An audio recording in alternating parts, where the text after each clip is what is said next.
that the British people are not represented by President Bush, for sure, and definitely not by Prime Minister Tony Blair, who's following along with his new dossier. Bismillah ar-Rahman ar-Rahim. Brothers, sisters, friends, Assalamu alaikum. Welcome. It gives me tremendous pleasure to be in New Zealand and to share my story with so many of you tonight. Now I can see a lot of non-Muslims in the room. Just relax, I'm not Islam's answer to Billy Graham. I want to share the story with you so you can enjoy it, maybe understand a little bit more about Islam. The title of the story is From Kabul to Kaaba, but I want to take you back a few weeks before I entered Kabul. I want to take you back to September 11. I bet everyone in this room can remember exactly where they were, who they were with, what they were doing when they heard about September 11. The Muslims that I have spoken to who saw the horrific events unfold on television told me that at the moment of the second plane going into the Twin Towers and realizing it was a terrorist strike, their first reaction was, please God, don't let this be the work of Muslims.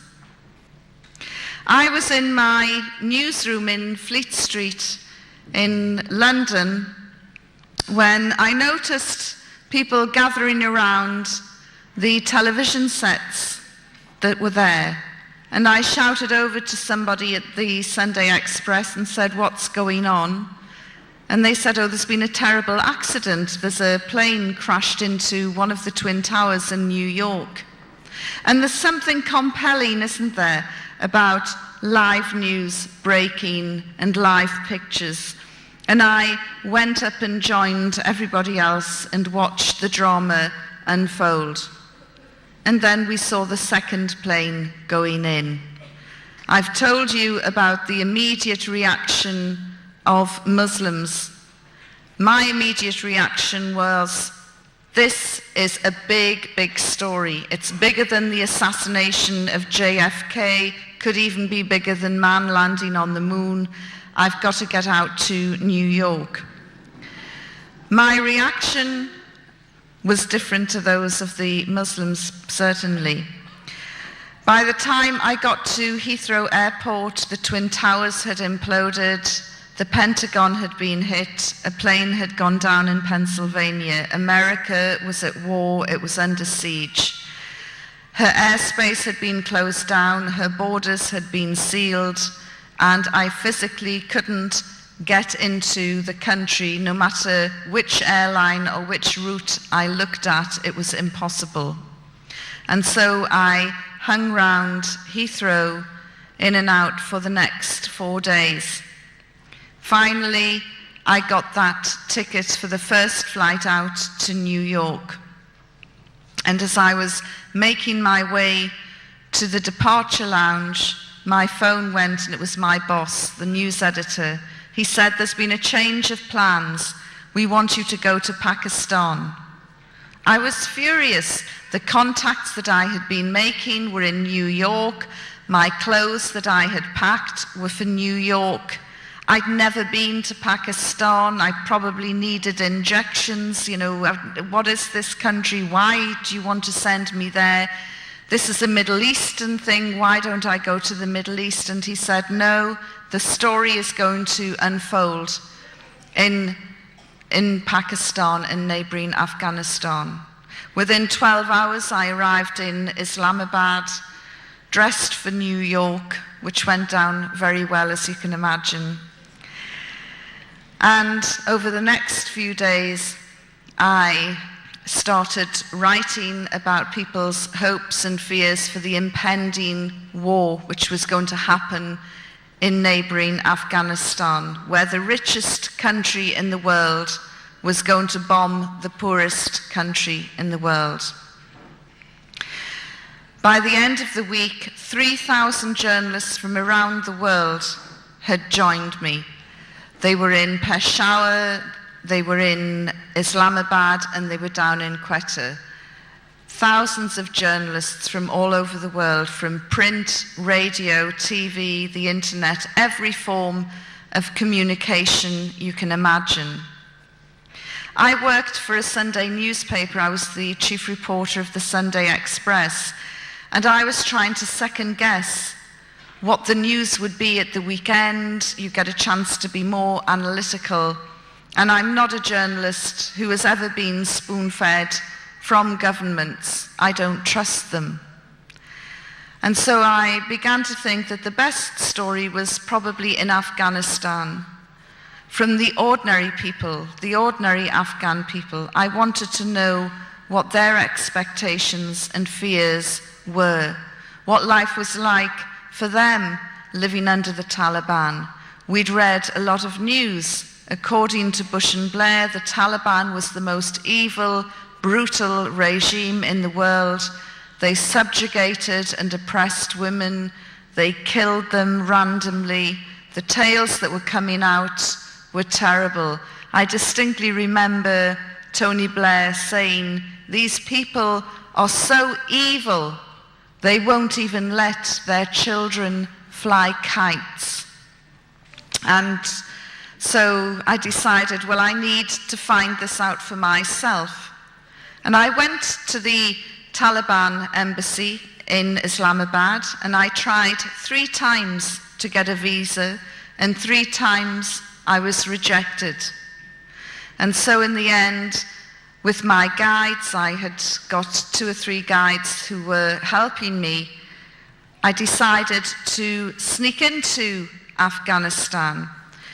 The idea was planted in my head by the BBC's chief correspondent, John Simpson, who had put on a burqa and put his toe into Afghanistan and said, "Hey, look, I've become invisible." And I thought, well, if the BBC's gargantuan correspondent can become invisible, then surely it will be easy for me. And so we devised a plan that we would be part of a wedding party. I would go in with 2 guides, one from the NWFP province in Pakistan, the other one was born in Afghanistan. And we went in as a group. I put on the burqa, we drove through the Khyber Pass. That was another eye-opening experience. I imagined the Khyber Pass to be about 30 yards long. It was 33 miles long, winding, dramatic, mountainous roads, amazing scenery, traces of British imperialism everywhere. And then we went right down into a dust bowl known as Torkham, and there was no man's land. We got out of the car and started to walk towards the Taliban checkpoint, where some very scary-looking men with great big beards and big black turbans and Kalashnikovs were sitting, waiting. Suddenly I could hear my heart thump, thump, thump in my ears, and I'm beginning to think, maybe this isn't such a good idea. I wanted to turn round and run away, but I'd gone beyond the point of no return. But it was as predicted. I had become invisible. I didn't even warrant a first look, never mind a second look, as we crossed the Taliban checkpoint. I think I was a cross on someone's ID papers. And we went across, we jumped into a taxi, and we headed for the first major city, which was Jalalabad. I was very tense, very excited. I was going to see firsthand what life was like in one of the major cities in Afghanistan, in this male-dominated regime where women were oppressed and subjugated according to Bush and Blair, When we pulled up at the marketplace, I was really surprised, because there, who was doing all the shopping? The men. You can't get Western men into supermarkets or to do the shopping. And there were all these men doing the shopping. I thought, well, this is a good sign. Of course, the reason for that was under the Taliban regime, women were not allowed to talk to strange men. And strange men were any men other than a husband, a father, a brother, or a close male relative. So doing something as simple as buying a bag of sugar was virtually impossible unless you were related to the trader. There were women around. They were all wearing the burqa, and they were in the company of their mahram, or male companion escort. I sat on the edge of the marketplace and watched. And there were lots of Taliban around, and people seemed very excited and very happy. They didn't seem as though they were about to be bombed by the most powerful nation in the world. People seemed relaxed, and I was quite surprised. Our party then went with provisions to a tiny village, not even the size of this hall. And we went into the village, and there was lots of tears and laughter as one of their own had returned, and he brought with him his cousin from the NWFP, his wife, his children. And then they said, well, who's that? Pointing at me. And he told them in Pashto. I didn't understand the language, but I could tell from the reaction that they were not at all happy. Why on earth have you brought a Westerner into our midst at a time of war? That day, the Taliban spiritual leader, Mullah Omar, had just announced that anyone helping a Westerner would be executed. So naturally, they were angry, they were nervous, they were agitated. But within half an hour, the natural exuberance and hospitality and curiosity of the Afghan people overcame the villagers, and they started talking to me. The first was a young girl in her 20s, and I said, what do you think about this impending war? And she said, I am so angry. I should be in a hospital by now, qualified as a doctor, ready to help my people, ready to save lives. People are going to be wounded in this war, and I could help and save them. And I said, so what is your problem? She said, my training was stopped a couple of years ago. The Taliban closed down the training center and sent all the instructors home. And here I am now, back home, rotting away in this village when I should be helping my people. And I felt very sorry for her, and I could feel her frustration. Here was a young, ambitious girl, and her life seemed to have been put in limbo. Just then, her elder brother came in, and he, through the translator, started talking, and he also had been training to be a doctor at the very same medical school. And when it had closed down for financial reasons, he too had been sent home.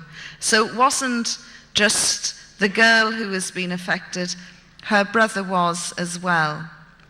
And as we were communicating with the help of the translator, an Afghan lady walked in, and she looked at me very carefully, and she put her hands on her hips, and she really looked me up and down. And then she said through the translator, have you any children? And I said, yes, I have a daughter.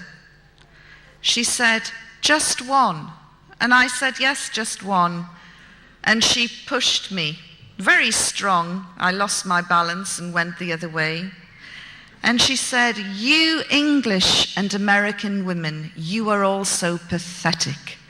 All you can ever have is 1 or 2 children. Me, I can have 15. And when you run out of your boy soldiers, I will be producing more.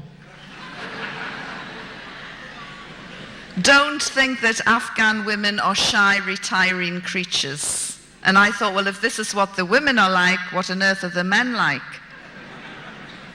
And I said, but aren't you afraid of America, of American soldiers? She said, dare one American soldier come into my village and I will get those pots and pans and I will fight him back myself. And I thought she probably would. Then she said, look, I'm really sorry about this mishap. We're very sorry, but this mishap in New York, it has nothing to do with us. And she kept calling 9/11 a mishap. And I thought, you know, this is really provocative, this is so offensive, this is insulting, 6,000 plus people have died, that's what we thought at the time, and you're calling it a mishap? And then I realized that under the Taliban, televisions were banned. Nobody saw the dramatic images that we saw, which were played on our TVs every day, day in, day out, for more than 2-3 weeks, whipping up the anger and the hysteria and the fear, watching the towers being hit, the towers imploding. They didn't see any of that. They lived in single-story buildings. So trying to convey to them the full horror of someone trying to jump from the 101st floor rather than face the inferno inside was very, very difficult. And that is why the Afghan people referred to 9/11 as a mishap. But she said, we're very sad. But what has this got to do with us? Why do the Americans want to bomb us? We didn't do that. And her argument had some logic to it. As the afternoon progressed, I could tell that people were getting more and more nervous by my presence in the village, and we took some photographs after some persuasion, and then we left. We thought we'll head back early. But by the time we got back to Torkham, the gates had closed, these great big metal gates, and we couldn't get through. Apparently Pakistan had sealed the border. They weren't letting anybody in or out. We stayed overnight, and the next morning we went back to the area of Torkham, and again the gates were closed. And I said to my guides, if I don't get back by a certain time, my news editor will raise the alarm and there will be all sorts of panic. And one of the guides said, well, we can go through a smuggling route. And my eyes lit up at this. I thought, this is very exciting. This will give me something to write about and add to the humanitarian report that I will be doing. And I said, great, okay. And I imagined that we'd be going through narrow mountain passes and ducking from bush to bush, and it would be really exciting because the border with Afghanistan is about 1,400 kilometers long. And there are said to be about 300, 400 smuggling routes. So you can imagine how porous the border is. And so we went to this area called Dower Barber. But there was nothing secretive about it. In fact, there was probably more people in Dower Barber than there are in this room tonight. There were camel traders, there were donkey traders, there were people selling refreshments, people selling carpets. There were Afghan families with all their goods packed into hand carts heading towards Pakistan, unable to bear facing yet another war in their country, wanting to get to the safety of Pakistan.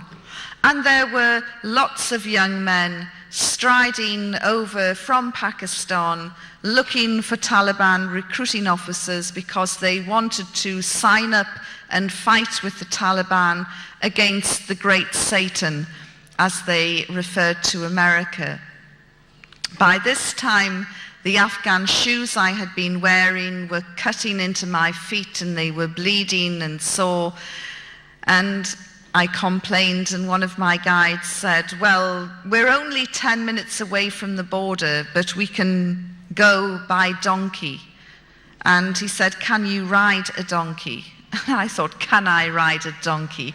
You know, I can ride a horse, I can jump with a horse. Look at these donkeys, they're smaller. They're the same shape and size, same shape, you know, and they look more or less the same, but they're smaller, probably easier to control. Of course I can ride a donkey. And so we set off and did a deal with this man. I never understood how we were hiring it, how he was going to get it back, but he was happy to part with the donkey. And I got on its back. Now, I don't know if it sensed that it had an infidel on its back or what, but it just bolted. And it tore through this area.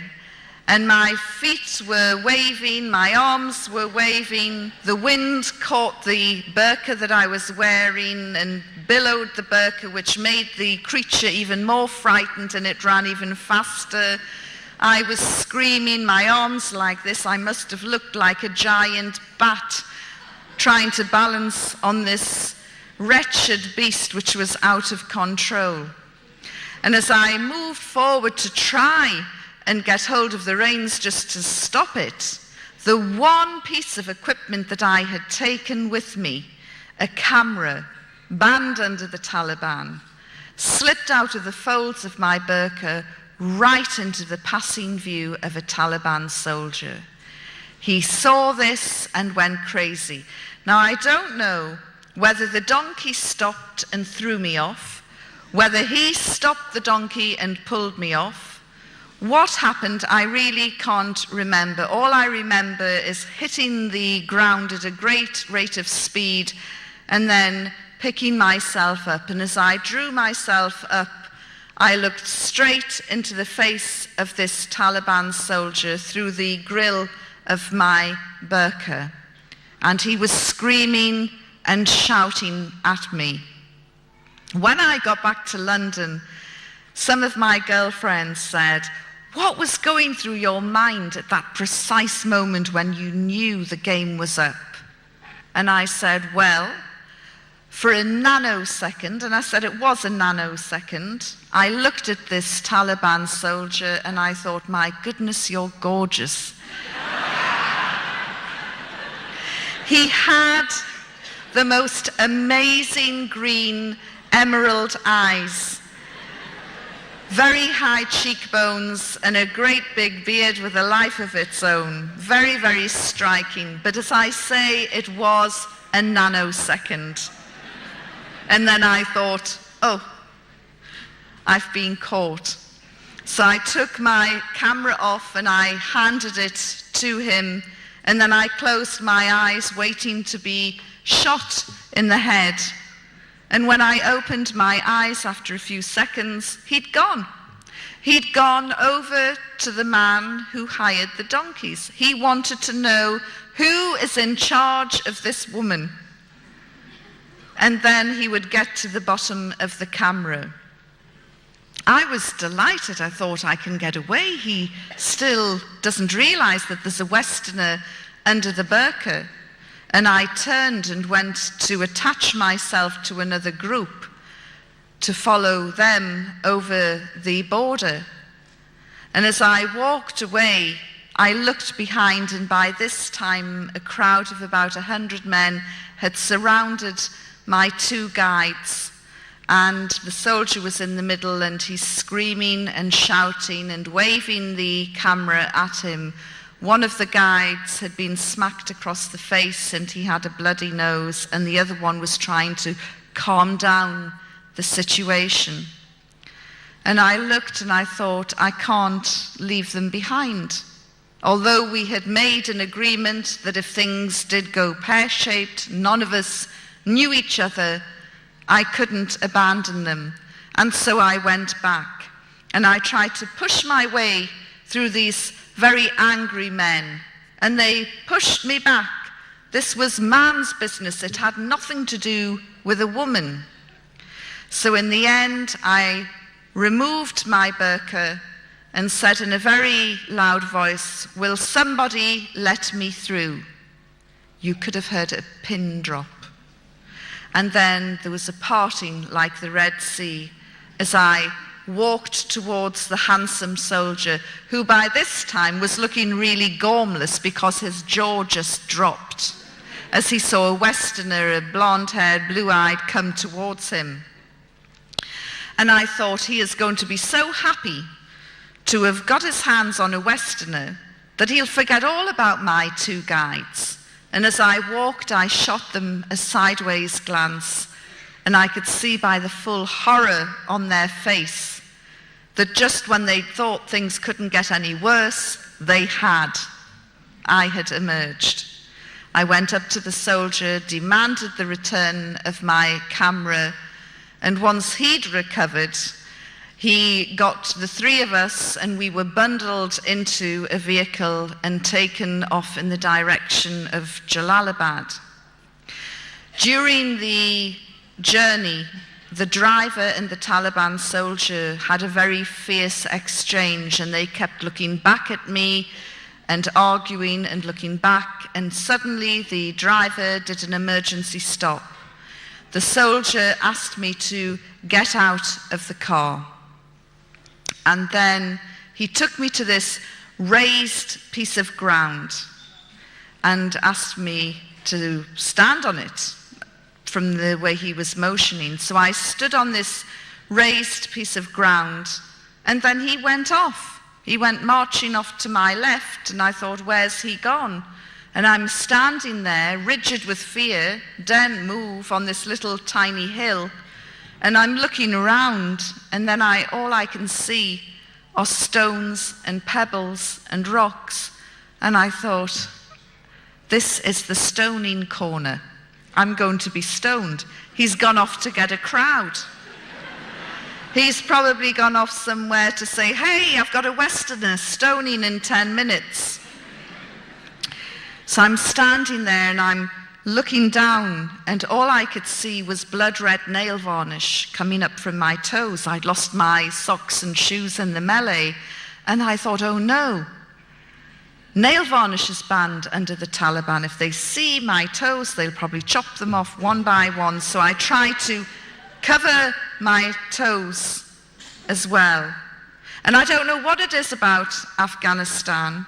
The place can be deserted 1 minute, and in the next 20 seconds you can have a crowd.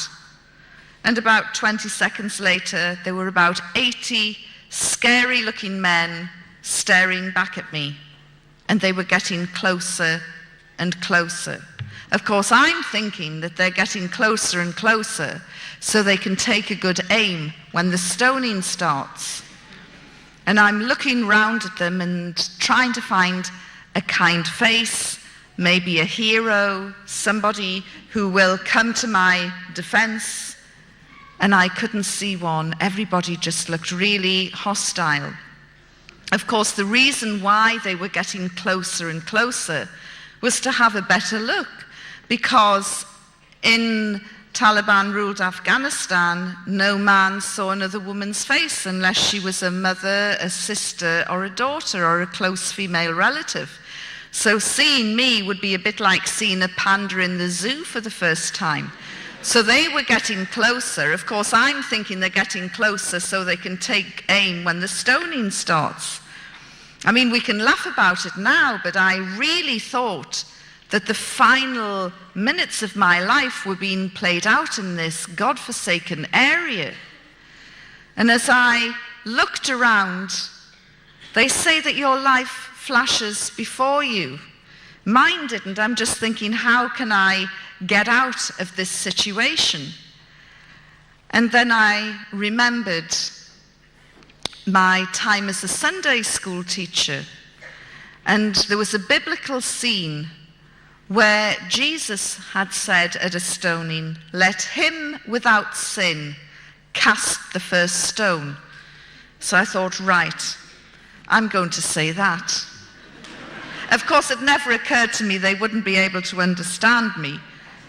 But I thought, no, I'm going to say, okay then, bring it on, but let him without sin cast the first stone. And so I'm playing this out in my mind, and then I'm looking round, And I thought, no, there's probably some pious so-and-so at the back saying, that's me, and he'll start the stoning.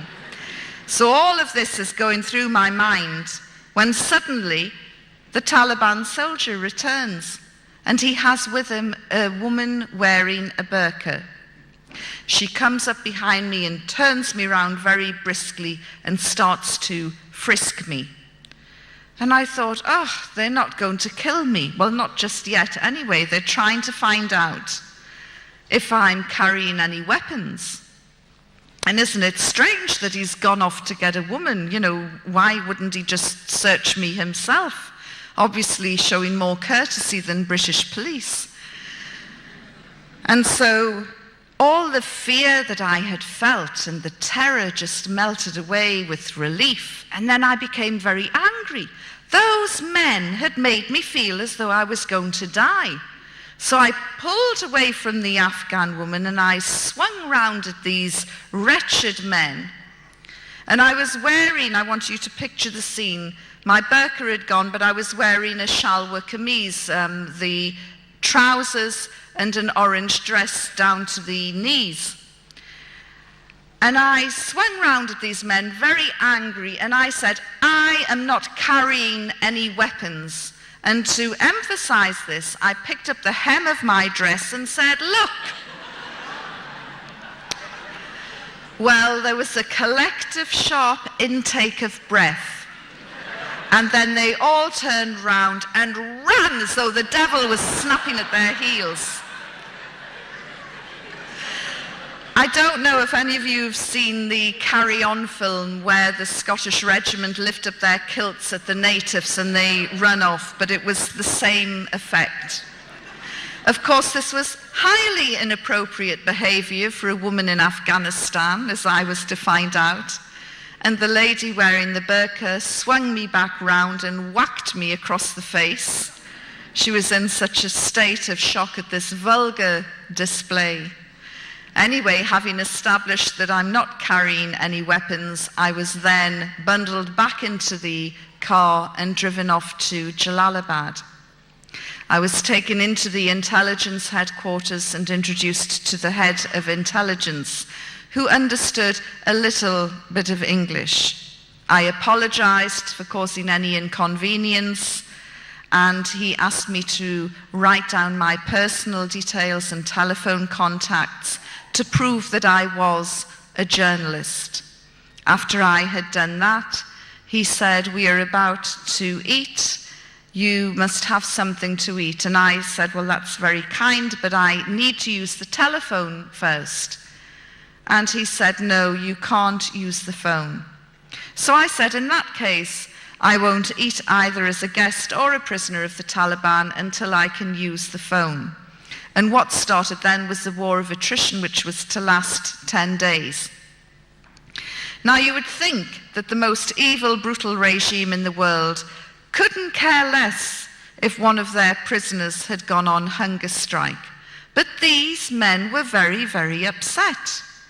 Despite my protests saying I'm not eating, every morning, noon, and night, they would bring me food. They would lay out a cloth on the floor, beautiful carpeted floor, by the way, and they would put down some bread, some stew, and some rice, and they would bring in a jug of water and a bowl, and they would wash my hands, and they would tell me in broken English, you are our sister, you are our guest, we want you to be happy. And I thought, what sort of evil, brutal regime is this? Don't they understand the job description? And I'm thinking, you know, this is just a trick. They're trying to soften me up. And then the really bad guys will come in with the electrodes. In fact, isn't it strange? Everything that I thought would have happened to me under this so-called savage primitive regime happened to prisoners in Abu Ghraib, in Guantanamo Bay, and other US holding facilities, which always prompts me to say, thank God I was captured by the most evil, brutal regime in the world and not by the Americans.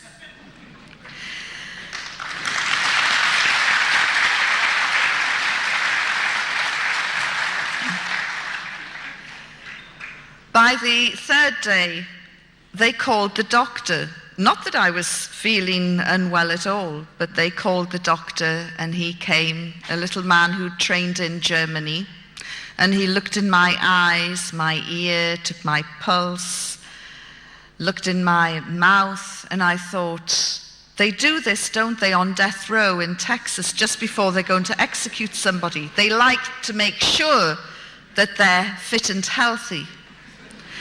And then he took my blood pressure, and something bothered him because he then took it again. And I said, yes, I know I have high blood pressure. And he said, no, you don't. Your blood pressure is normal. I said, don't be so ridiculous. It can't be normal. You know, I'm about to be killed by the Taliban. How on earth is my blood pressure normal? And he said, look, and he did it again. And it was normal. I said, there you are, 3 days with the Taliban and you've cured my blood pressure. Thank you very much. On the 5th day, there was a little guy called Hamid, the doctor's son actually, who acted as the translator, and he came running into my room very, very excited. He said, you were on the front page of the papers, and he brought in the weekly paper from Jalalabad. And although photographs were banned under the Taliban, there were 2 pictures of me from Reuters on the front page with a little story and headlines that took over half the page. The headlines looked longer than the story. And I said, what does the headline say?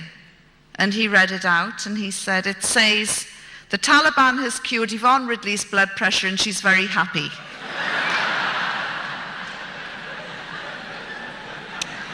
Not the catchiest of headlines.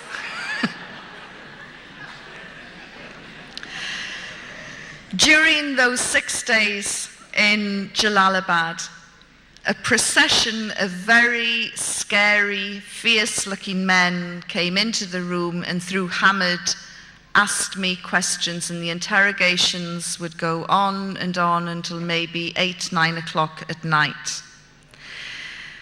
They never physically threatened me. The worst thing that they said to me was, if you don't tell us the truth, you will be here for 20 years. I assured them that they would get sick long before I did. And I had decided on quite a risky strategy, really. I had decided to be the prisoner from hell. I had bought into the propaganda, you see, that this was the most evil, brutal regime in the world, and it didn't matter what I said or did, they were going to kill me at the end of the day, when they wanted to. And so I just thought, if I'm nice, they're going to kill me. If I'm nasty, they're going to kill me. Well, I'm just going to go down fighting. And so I was very abusive and aggressive. And the harder I pushed them, the nicer they were. And they would say, why are you angry? You are our guest. You are our sister. Hamid had to translate my words. And one day he said to me, I am terrified of these people, and you should be as well. And it's not nice for me to translate your words. I get scared. On the 6th day, Hamid came to see me, and his face was nearly black with fear. His mouth was so dry he could hardly talk. And he said, you have a very important visitor. And I said, who is it? He said, I can't tell you, but you must be respectful. I said, well, who is it? Is it Mullah Omar? And he said, please, just be respectful. You have to show some respect. This is a very, very important person. So I'm thinking, I wonder who it can be. 10 minutes later, there was a knock on the door. Although I was the prisoner, I had my own key. And so I unlocked the door, opened it. Hamid stood aside, and there in front of me was a man who made my blood run cold. The hair on the back of my neck lifted. For 6 days I had avoided talking about religion, and there in front of me was a religious cleric, a Maulana. And everything in Afghanistan is dirty, ripped and torn and dusty. He was wearing an immaculate ivory gown, one which went right down to the ground. The Taliban's clothes were above their ankles. This guy's clothes were right down to the ground. You couldn't see his feet. And he had a great big ivory turban. A very modest beard by Afghan standards. Very light brown, modest beard. And light brown eyes. And he had beads which he moved, like rosary beads, which he moved 2 at a time. And there was something else about him that I thought was weird. And when I mentioned it to my first Muslim crowd, a few of them went, Alhamdulillah. When I told them, I said there was something really weird about this guy. He had a shine on his face. It was like a light on the inside coming out. I've never seen anything like it before.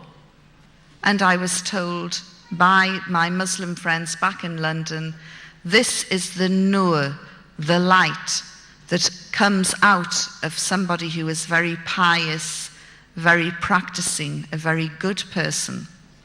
I didn't know that at the time. I just thought there's something weird and spooky about this guy.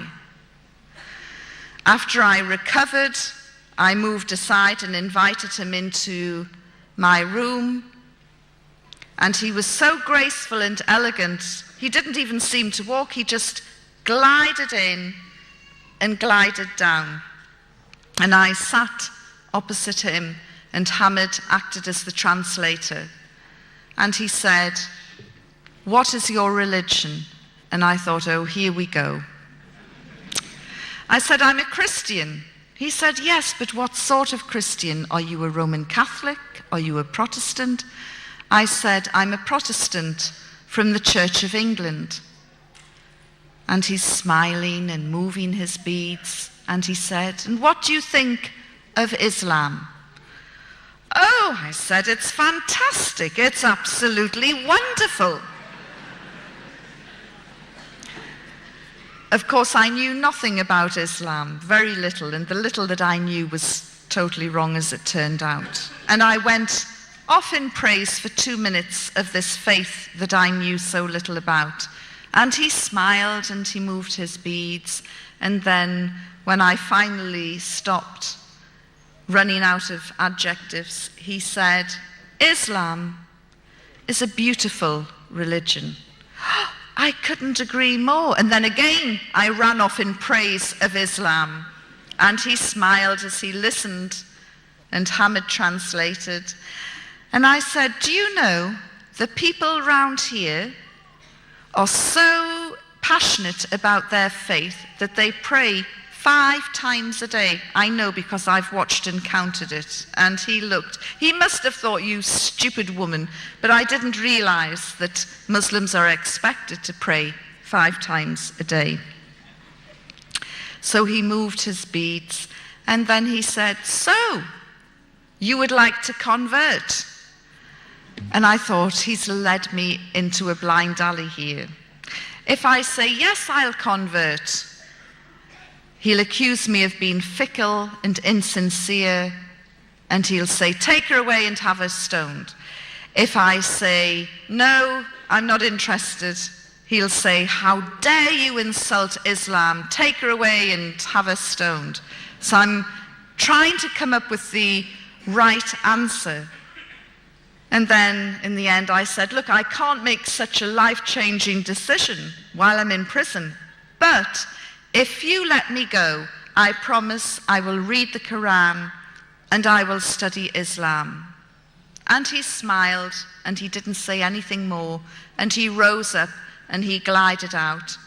Hamid went scuttling after him, and he returned a few minutes later, and he said, you're going home on a red crescent plane. Well, I punched the air and congratulated myself for having dealt with this Milana, this religious man, in such a clever way. And within a few minutes, the little goods that I had accrued were in a plastic bag, and off I was in a truck heading for Kabul. 7 hours later, after a dusty, bumpy ride, we came into Kabul and drove straight past the airport. But I was okay. I just thought, well, there are other Westerners being held by the Taliban. We're probably going to pick them up. All I know is that I'm going home on a red crescent plane. That night, I was to find out another aspect to the character of the Afghan people. They don't like giving you bad news. They don't like telling you anything that will upset you or cause an adverse reaction. And so we drove past the airport, and then we pulled into a really grim prison. Everything that you would imagine a third world prison to be. And I was asked to get out, and I got out, and we walked down this dark, dingy corridor, and then they pushed open this little metal door with a little spy hole in it. And there, sitting on a concrete floor, were two Afghan women, one with a babe in arms and the other one heavily pregnant. And they said, tonight you will stay here. And I said, no, you've made a mistake. I am going home on a red crescent plane.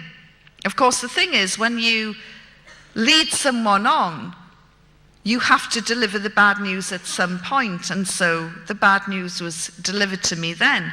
You're going nowhere, you were a bad woman, you entered our country illegally, without a passport, you have to be punished. I screamed and shouted there was no way I was going to go into this cell, and to get me out and get me to the airport, and I said to them, you can't do this to me, I'm British. And they smiled. Just then, another cell door opened, and 6 women wearing hijabs came out. And one of them said to me, are you from the Red Cross? I said, you speak English? And she said, well, I'm Australian.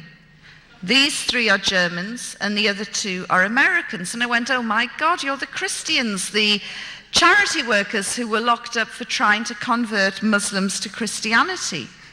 And they said yes. And I said, look, there's been a terrible mistake. I'm supposed to be going home on a red crescent plane. Will you tell these people? And the women all spoke the language. And I could tell by the heated conversation and the expressions on everyone's face that I was going nowhere that night, certainly not on a red crescent plane. Deanna Thomas, the Australian girl, said to me, look, why don't you stay in our cell tonight, and then we can sort this mess out later. And in truth, I hadn't had any female company for over 6 days. These girls spoke my language. Furthermore, if I ever got out of this hellhole, I might have an even better story to tell. So I said, yes, okay.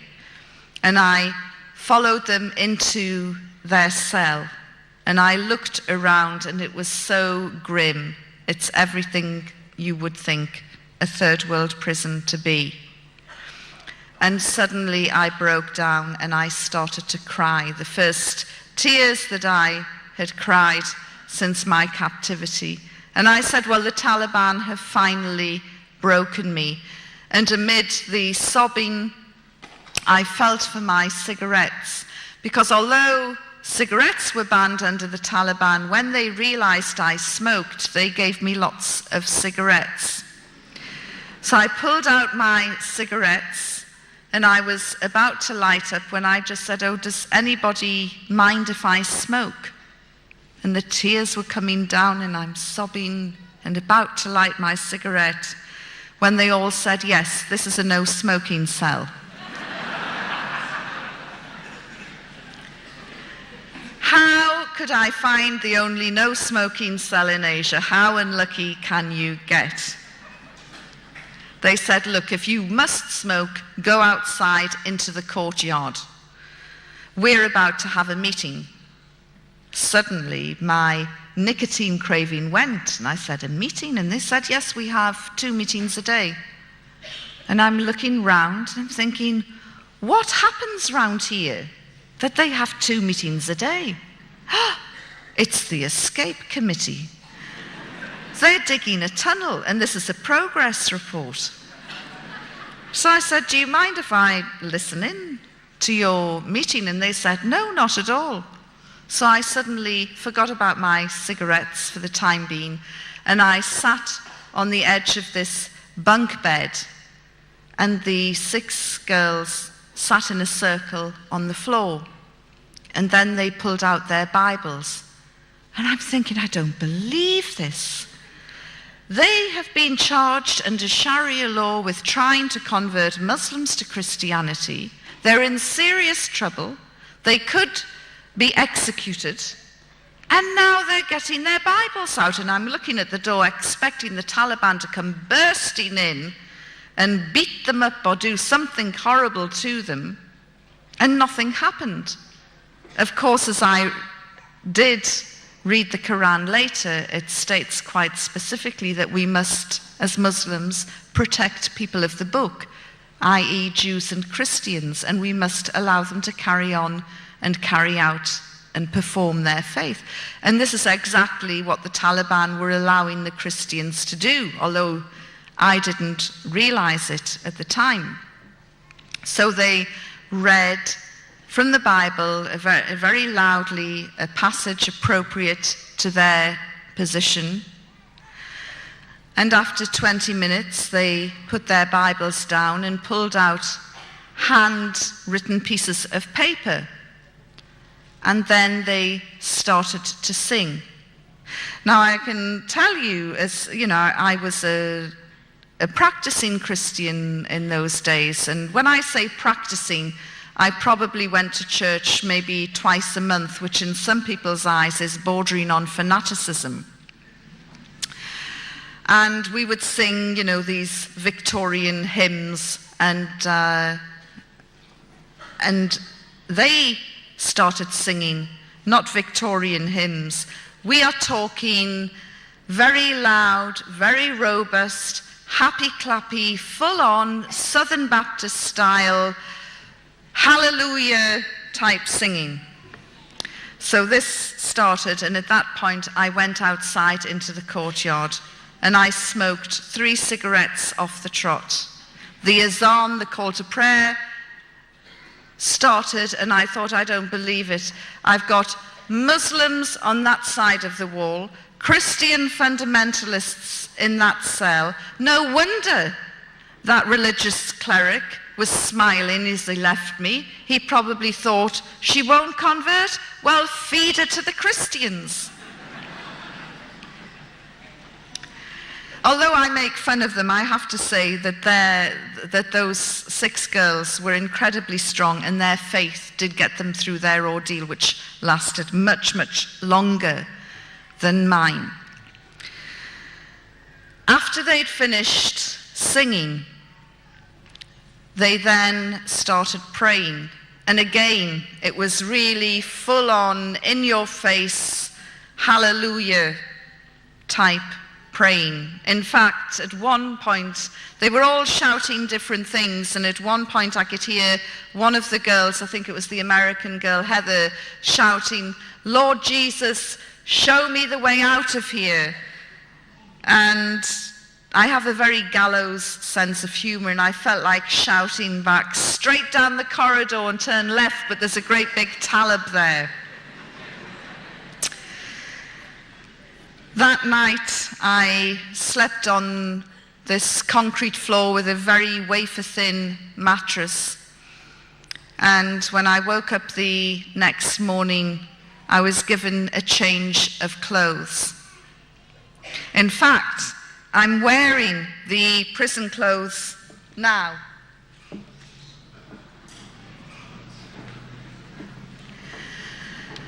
Nobody put me in an orange jumpsuit, shaved, shackled, or abused me, or raped me, or sodomized me, or videoed me for the gratification or pleasure of others later on. As you can see from what I'm saying, my experience was completely different to those who fell into the hands of the Americans. So that morning, a new change of clothes, so I set about washing the old ones. And one of the German girls took me into the courtyard and gave me a metal bucket and took me to a hand pump, and she said, "You can get your water from there." And I'm looking at this contraption which looked as though it had come from one of those old Western movies, and I started cranking it. And eventually some water came out, and I'm saying, "This is amazing. How do they heat it underground?" And she started laughing. She said, "It's cold." I was given a pumice stone and some soap flakes, and I set about washing my clothes. And I then hung them on the washing line in the prison courtyard. Within 5 minutes, I'm sitting trying to enjoy the last days of the summer sun, and the prison governor came in, a great big man with a huge beard and really a very scary looking dude. And he came in, and in broken English he said to me, he growled at me, "Remove those garments." And I'm looking, I said, "It's my washing. Remove them now." And I said, "I can't. It's my washing. I am washing my clothes. This is a washing line. We dry our clothes on the washing line." "Well, cover them up." And I'm looking, I said, "You stupid man. You've obviously never done the washing in your life. How on earth will it dry if it's covered up?" So he stood there for a couple of moments, and then he said, "Well, take those items down." And he looked the other way and sort of pointed. And I realized he was talking about my underwear. And I said, "No, this is the female wing of the prison. If you don't like what you see, clear off." He said, "Remove them." And I said, "No, if you don't like them, you remove them." And I thought he was going to explode on the spot.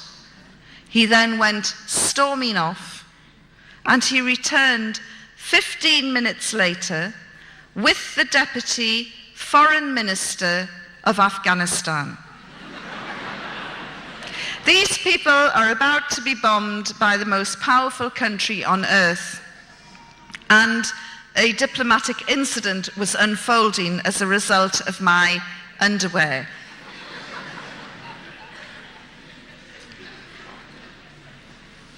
I don't want to embarrass the men here, but I mean, we're not talking anything small, salacious and lacy. We're talking big, comfortable Bridget Jones. So the Deputy Foreign Minister said to me, "Will you please remove your undergarments from the line?" And I said, "Look, this is the female wing of the prison. There are no male prisoners. The only men around at the moment are you two. If you clear off, there will be no men. By the time they're dried, nobody's going to be any the wiser." He said, "Yes, but the Taliban soldiers live above the female wing of the prison. And if they look out and see those things, they'll have impure thoughts." I'm looking at my underwear in a new light now. I said, "There's a very easy solution to this." He said, "I knew there would be." I said, "Tell your men not to look out of the window." No, that's impossible." I thought, I cannot believe this. You know, America didn't need to fly over in B-52s and bomb these people. They should have just parachuted in a regiment of women soldiers waving their underwear, and the Taliban would have gone. But it gives you a remarkable insight into the modesty of these people and the way they felt about issues like women's underwear. So the argument continued and went on long after the clothes had dried, and nobody emerged as a real winner, but I did get my dry clothes back. The next day, the 9th day, I was feeling really crotchety. I'd had 3 or 4 really rousing sessions with the Christian services. And in fact, you know, although the Taliban had banned singing and they'd banned music, they allowed them to sing, but they drew the line at music.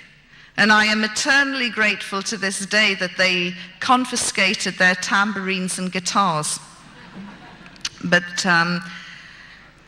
so I'm feeling really wretched and bad-tempered and thinking I'm never going to get out of this place. I can't take much more of this. And the Deputy Foreign Minister returned with his sidekick, a man I called the Smiling Assassin. And he said, "We want to ask you a few more questions."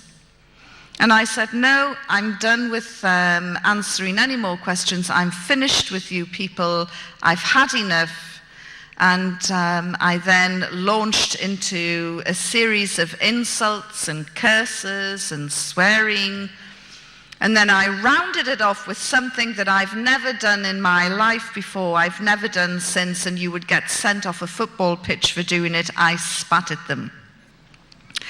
And then I went into my cell and I started shaking. And a couple of the Christian girls said, "Did you just do what we thought you did?" And I said, "Yes, I've gone beyond the line. I've gone beyond the wire. I've pushed it, and I'm in serious trouble now. I can sense it." And just then one of the female prison officers came in, and which was translated for me later, and she said, "Tell the English woman she is going to be flogged because she cannot do this to high-ranking people." So I'm standing there rigid with fear, cursing me and my big mouth, and wondering, is there going to be a public flogging? Will Al Jazeera be there to record it? You know, what is going to happen?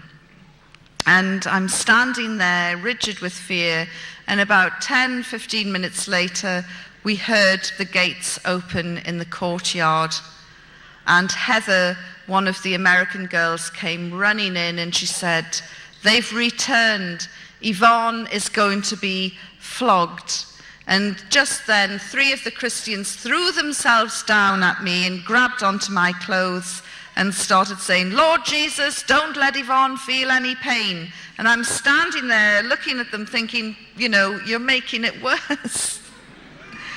And just then the Smiling Assassin walked in, and he had in his hand the one thing that I wanted, the very thing I had gone on hunger strike for 9 days earlier. He had in his hand a satellite phone, and he strutted around the cell and showed off this satellite phone. And he said, all of you can ring home. You can all ring your families today. Apart from her, the English woman, she's horrible and she spat at us and she has to be punished. So it's interesting, this is how the most evil, brutal regime in the world decided to punish me. They allowed my cellmates to ring home, which was fantastic for the Germans. They hadn't, and all of them, they hadn't spoken to their family for 2 months. It was an opportunity to ring home and say, look, we're okay, we're holding out. And then one of the German girls went to the smiling assassin and made a special plea and said, look, Yvonne needs to talk to her daughter. Please let her call home. And he said, no, she's a horrible woman. She has to be punished. And as I say, that was my punishment, which I, looking back, think, shows a degree of wisdom and insight on their part, which is more than can be said for my behavior. And my only mitigation is, look, I hadn't eaten for 9 days and I was starting to get fractures.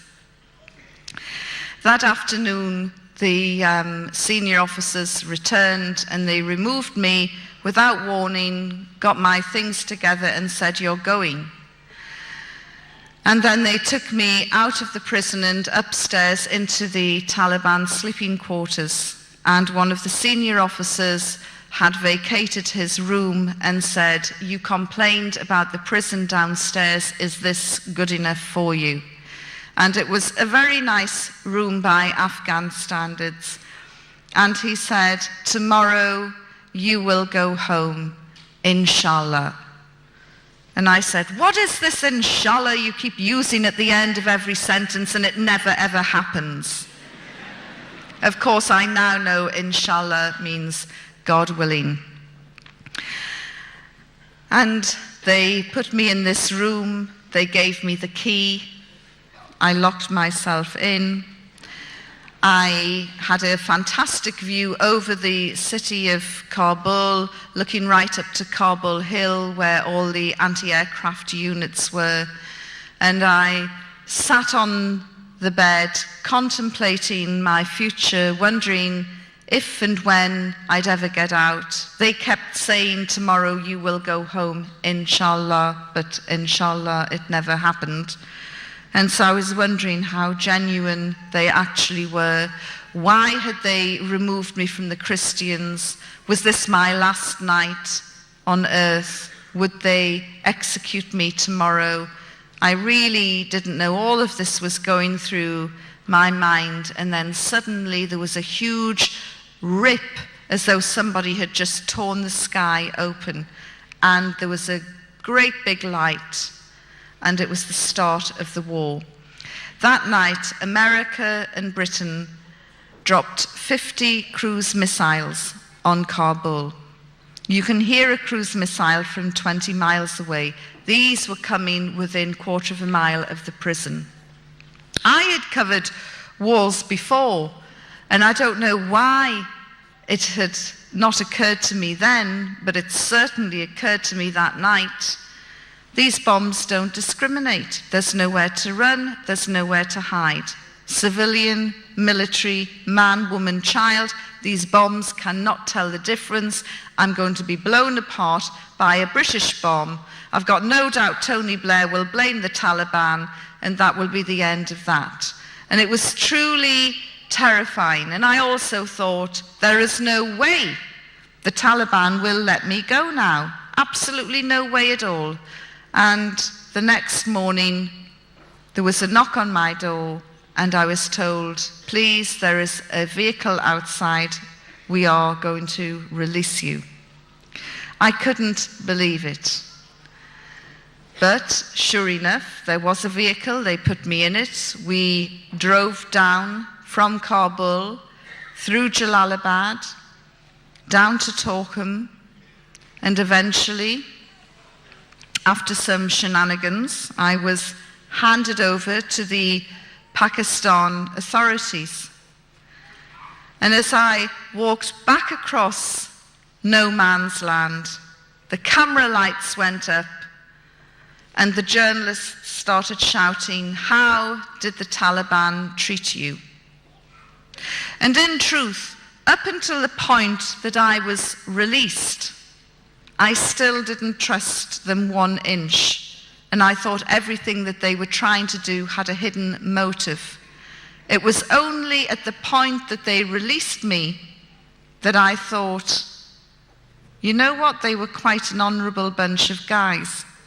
So when this journalist shouted at me, how did the Taliban treat you? I thought for a while, and then I said, with respect and courtesy, this is not what the Western media wanted. The Western media wanted Abu Ghraib tales. They wanted abuse, rape, torture. They wanted to see scars. They wanted to see tears. There was nothing I could give them other than the truth. And sadly, for some people, the truth is never enough. When I got back to London, about 2 weeks later, one of my guides on the Pakistan side called me, and he said, "Madam, the village that you visited has been bombed by the Americans." That was the village Karma, which is smaller than this hall we're in now. And I said, "Look, Pasha, I know these terrible things happen in the fog of war. And it's awful, but these accidents do happen." And he said, "But madam, how can you accidentally bomb a village the size of Karma 3 days running?" Now then, the Americans were telling us all about their strategic strikes, their surgical strikes, their B-52 bombers coming at 30,000 feet. Karma wouldn't have even looked like a dot from 30,000 feet. It was quite clear to me that this was indiscriminate bombing of civilian areas. And in many ways, the Taliban were to blame because they kicked out all of the Western journalists. Whatever you think about journalists, we do have our functions and our role. We are the eyes, the ears, the witnesses. And by kicking out all of the Western journalists, they ensured that Britain and America could and would bomb indiscriminately across the country, slaughtering innocent civilians, which they did. That propelled me into the anti-war movement and made me become very, very active as an anti-war campaigner. At that same time, I remembered the promise that I had given to the religious cleric. And I thought, well, against all the odds, they kept their word. While they hung on to the Christians, they let me go. And really, I should keep my promise now. And I started to read the Quran. Very soon, groups of Muslims found out, and somebody gave me a wonderful English translation by A. Yusuf Ali with an index in the back. So I thought, great, I'll get this over and done with very quickly. I'm going to cherry pick and I'm going to read all about the subjugation and oppression of women and what promotes people to slam planes into towers. So I started cherry picking and going through all the women's issues. And then I had other Islamic literature to support my reading of the Quran. I couldn't believe what I was reading. The Quran makes it perfectly clear, crystal clear, no two ways about it. Women are equal in spirituality, worth, and education.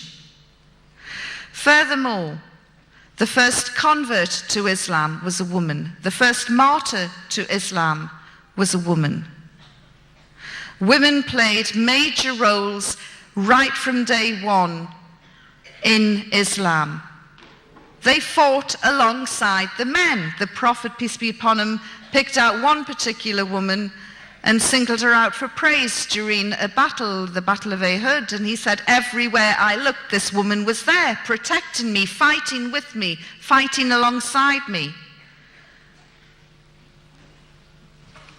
I thought, where have we got this idea that women are oppressed and subjugated? Where do we get it from? Who put the poison in our minds? I then looked at property rights, inheritance rights, divorce rights. What's yours is yours, what's his is half of yours. Yeah, brilliant. Much of it could have been written by a Californian lawyer. In fact, this is from where they probably get their inspiration.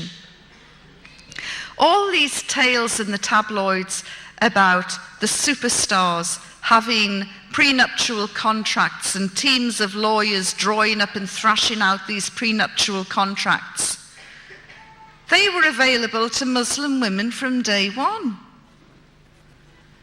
And so I began to see Islam in a totally different light.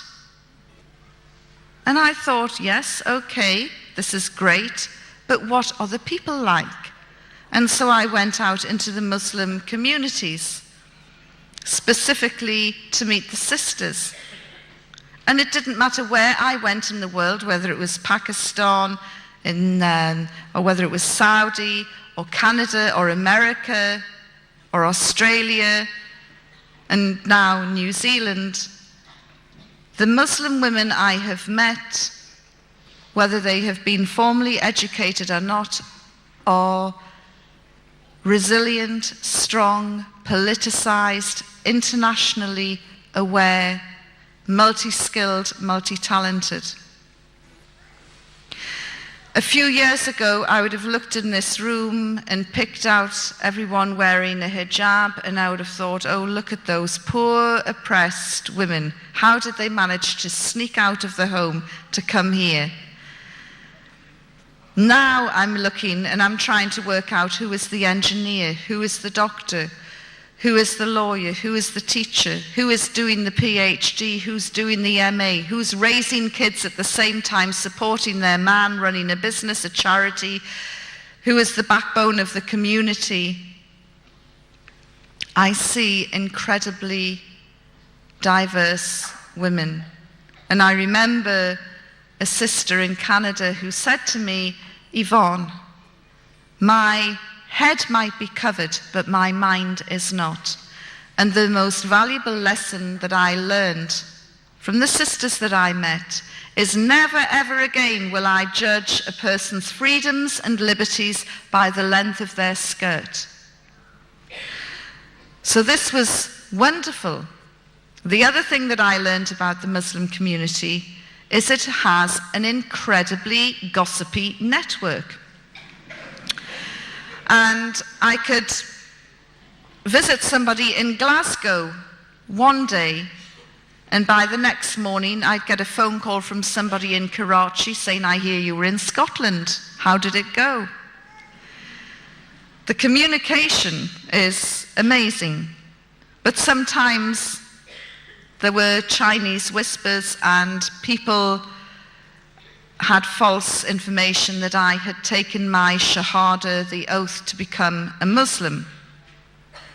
And I remember one day, I'm sure many of you in this hall will have at least heard the name. One day I got a phone call from Sheikh Abu Hamza al-Masri, the fire and brimstone cleric from Finsbury Park Mosque, who is currently detained at Her Majesty's pleasure in Belmarsh. And he rang me up and he said, Sister Yvonne, welcome to Islam. And I said, well, thank you very much. However, I hate to disappoint you, but you're a wee bit premature. I haven't taken my shahada yet, but, you know, I will get there, inshallah. And he said, well, take your time. This is going to be the most important decision you ever make in your life. Don't be rushed into it. Don't be pressurized into it. Make sure that you read as much as you can. Be convinced before you take your shahada. We are all making dua, prayer for you. And I thought, I can't believe that this is the fire and brimstone cleric from Finsbury Park Mosque. The tabloids love to hate him because of his hooks and his eye patch, and they really have demonized him. And I said, well, thank you very much for your understanding. I will keep you informed with my progress. And I was just about to close the line when he said, well, there's just one thing I want you to know. And I said, well, what's that? He said, well, if you go out tomorrow and you're hit by a bus, you will go straight to hellfire. I said, thank you, and closed the line. And that made me nervous.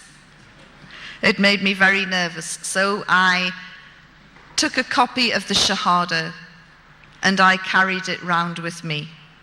And I would address meetings like this and I would say, look, if you come across an accident and you hear someone shouting for 2 Muslim witnesses, please come running fast because it's me trying to get in before it's too late. Happily, there was no such accident. And on June the 30th, in 2003, at 11:30 in the morning, I took my Shahada and declared my belief that there is only one God and that Muhammad, peace be upon him, is his messenger.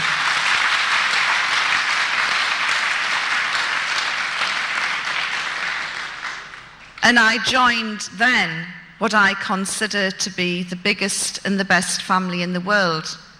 And I know that wherever I go in the world, it doesn't matter how remote the place is, I will meet brothers and sisters who will give me their love and support and help if I need it.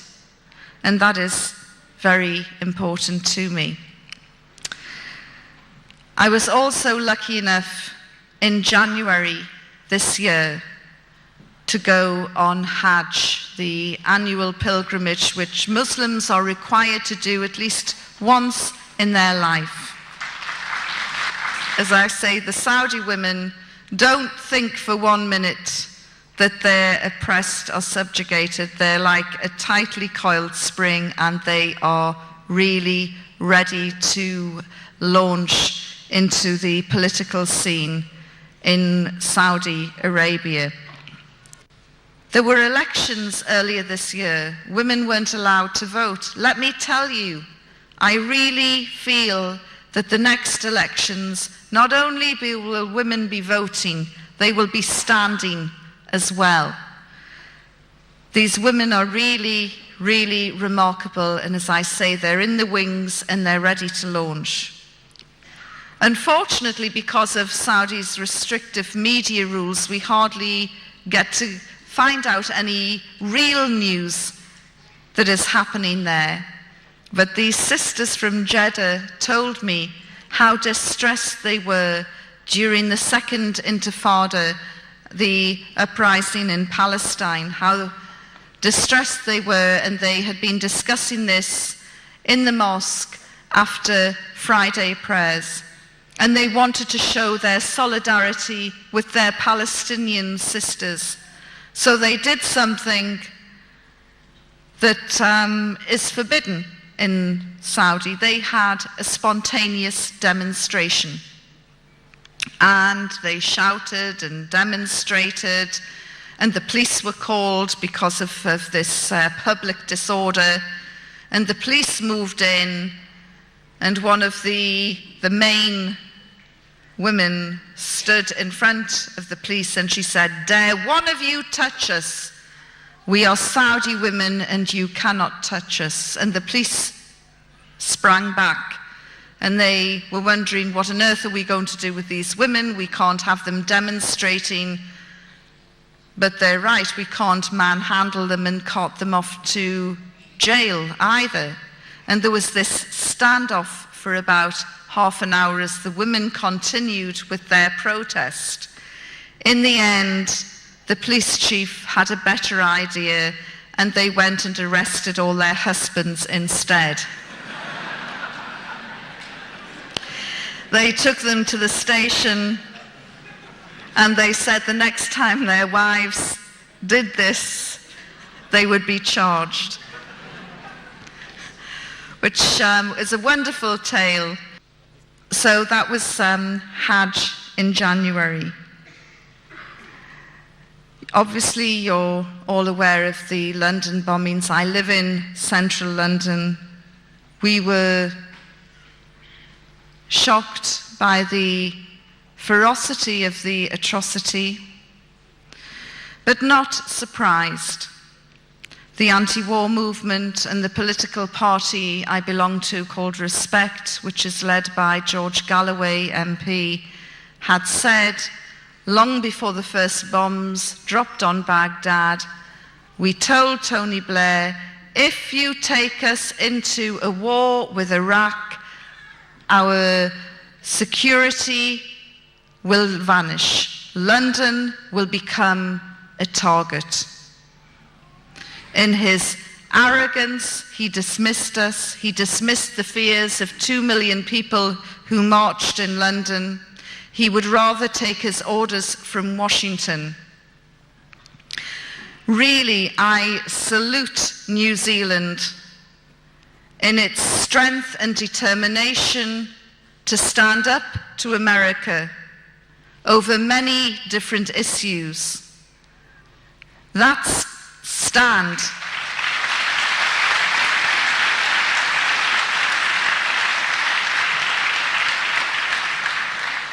it should be me applauding you. That stand has made New Zealand one of the safest places on earth in terms of security, and certainly your anti-nuclear stance is admirable. Beware of siren calls from politicians like Winston Peters, who thrive only on hate.